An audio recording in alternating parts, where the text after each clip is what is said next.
Students, 12th class board exam में invitation लिखने का एक क्वेश्चन आता है जो 4 मार्क्स का होता है।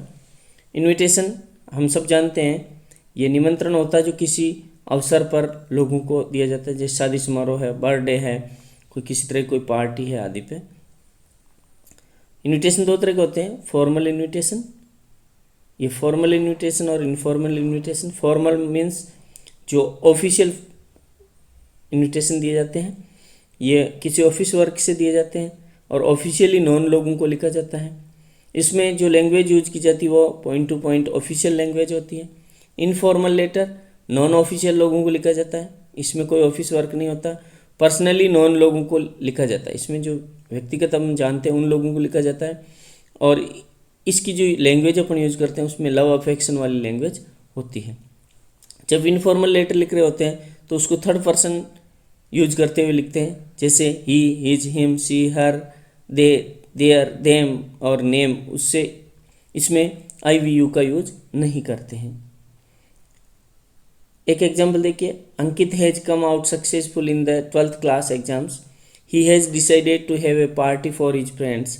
Draft an invitation in not more than 50 words giving details of venue, time and date. Question को अच्छी तरह से पढ़ें, पता चले लिखने वाला कौन है और किसको लिखना है और किस बारे में लिखना है। जब ये सब पता चल जाए तो अपन इन्विटेशन लिख लेते हैं, लेकिन लिखते समय ध्यान रखना है इसको 50 शब्दों से अधिक में नहीं लिखना है और लिखते समय वेन्यू, टाइम एंड डेट का जरूर जिक्र होना चाहिए। तो देखिए जब इन्विटेशन लिखते हैं तो उसमें क्या क्या चीज़ें आनी चाहिए। फर्स्ट है, सबसे पहले होता है first family. First family means जो इनवाइट कर रहा है, फर्स्ट फैमिली या पर्सन। फिर इनवाइट्स वर्ड लिखते हैं। फिर सेकंड फैमिली या जिन लोगों को हम इनवाइट करते हैं, जैसे सेकंड फैमिली नहीं हो के सबको इनवाइट कर रहे हैं अपने सारे फ्रेंड्स को, तो उन सबको अपन यहाँ उनका जिक्र करते हैं। फिर ऑन, फिर इवेंट लिखते हैं, डेट एंड टाइम लिखते हैं, फिर वेन्यू लिखते हैं और लास्ट में RSVP लिख के नाम लिख के अपना नंबर डाल दिया जाता है। तो देखिए कैसे लिखते हैं। अभी जो क्वेश्चन था उसमें मिस्टर अंकित लिख रहा है इनविटेशन, तो mister Ankit invites his friends on the occasion of a party he is organising on getting highest marks in 12th class 25 October 2020 8 PM Shanta restaurant, C block, Bhilwara. RSVP Ankit और मोबाइल नंबर डाल दिए। तो ये हो गया इनविटेशन अपने सारे फ्रेंड्स को, या मिस्टर अंकित लिख दिया। अगर किसी फैमिली की तरफ से दिया जाए तो Mrs and Mr Ankit invited Mrs and Mr, फिर यहाँ नाम आ जाएगा Mr Gupta on the occasion of party, इस तरह से। तो ये हो गया कि इनविटेशन किसी एक व्यक्ति के द्वारा अपने सारे फ्रेंड्स को दिया जा रहा है।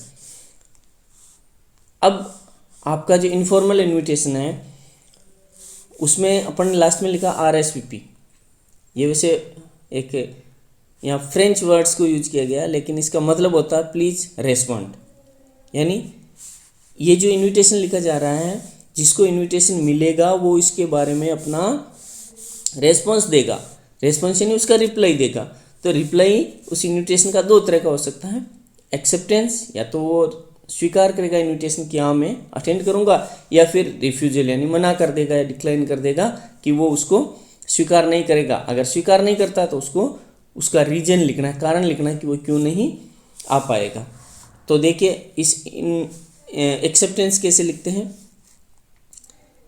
तो अब ये अपन ने इनविटेशन भेजा है दोस्तों को, उनमें से एक दोस्त सोहेल है, वो इसका एक्सेप्टेंस का रिप्लाई दे रहा है। Mister Sohail thanks Ankit for his invitation and he will surely attend the occasion and will add a charm to it. अब इसमें क्योंकि नाम ऊपर आ गया, देखो सोहेल लिख रहा है अंकित को कि मैं तेरी उस पार्टी में, उस ओकेजन पे मैं आऊँगा। अगर इसी को रिफ्यूजल के रूप में लिखना है, माना कि मिस्टर सोहेल मना कर दे कि मैं नहीं आ पाऊँगा, तो कैसे लिखेगा। Mister Sohail thanks Ankit for his invitation but regrets he will not be able to attend the occasion due to an urgent work that day, however he wishes for a great party. तो इसमें उसने रिफ्यूज़ तो कर दिया, लेकिन उसने उसका कारण लिख दिया कि उसको उस दिन एक अर्जेंट वर्क है इसलिए वो नहीं आ पाएगा, और उसने एक गुड विशेज भी उसमें लिख दी। एक और एग्जांपल देखिए, formal invitation card. Formal invitation किसी ऑफिस के द्वारा ऑफिस के लोगों को लिखा जा रहा है, जैसे you are principal of SVGMS Asin, you want to invite Amitabh Bachchan in an annual function of your school, draft a formal invitation. तो आपके स्कूल के आप प्रिंसिपल हो और आप अमिताभ बच्चन को एनुअल फंक्शन के लिए बुलाना चाहते हो, तो एक ड्राफ्ट कीजिए एक इन्विटेशन। तो देखिए कैसे, यहाँ संस्था का नाम SVGMS Asin seeks the pleasure, जैसे इनफॉर्मल में नाम आया था, यहाँ संस्था का नाम आएगा। उसमें अंकित आया था, जिसने इन्विटेशन दिया था उसका नाम अंकित था। यहाँ आसिन स्कूल इन्विटेशन दे रही, तो SVGMS Asin seeks the pleasure of company of mister Amitabh Bachchan. इसको ऐसे भी लिख सकते हैं, SVGMS Asin invites mister Amitabh Bachchan as a chief guest in their annual function Udaan 25 April 2020 4 PM SVGMS Asin campus. तो यहाँ पे जिस ऑफिस बुला रहा है, जिसको बुला रहा है उसको नाम, फिर चीफ गेस्ट के रूप में बुला रहा है, किस फंक्शन में बुला रहे हैं और उस फंक्शन का नाम रख दिया और डेट वेन्यू और टाइम डाल दिया, और वापस कहाँ हो रहा है उस वो वेन्यू पर लिख दिया। तो ये चीज़ें इसमें सेंडर है, invites, receiver, occasion, event, date, time, venue. तो अपना फॉर्मेट ये है, इस चीज़ ये अपना फॉर्मेट है, और ये साइड में जो लिखा अपन ने ये तो समझाने के लिए है।